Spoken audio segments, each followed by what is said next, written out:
Okay na? Ganon mag-go forward. Okay, halimbawa, nagkaroon ka na ng show.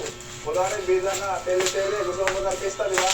Apo, so ito, ipopromote mo yung show mo. Ang pangalan ng show mo, Halik-lik sa Hagdan.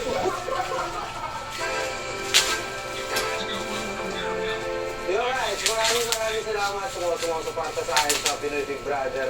May nais lang po akong ipatit sa inyo. Gusto ko lang po sanang panoorin at suportahan nyo. Ayaw ko panoorin, pag ganyan. Ano ba? Nagyo? Ba't ka sumasagot kayo? So guys, maraming salamat sa mga sumusuporta sa akin sa Pinoy Big Brother. Nais ko lang po sanang humingi ng...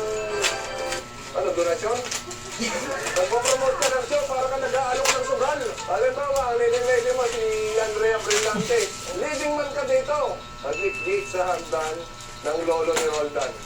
Sige, yun ang bahas ng show. Pag yan, ang-promote mo, kahit ako naman produce ang show mo.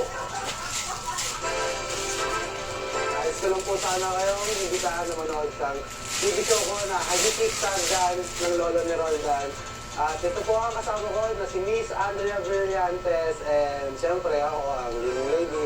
Maraming Ikaw ang leading lady! Okay, sige, hindi ka pa ready dyan sa pag-artista na yan. Mag-training ka ba dyan? Ano ba sa ASAP? Nag-host ka. Mahaba na. Tapos tumigil na yung usapan.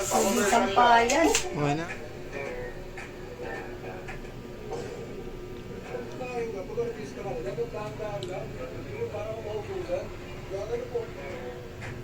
Mahaba pa, matibay pa. Sulit.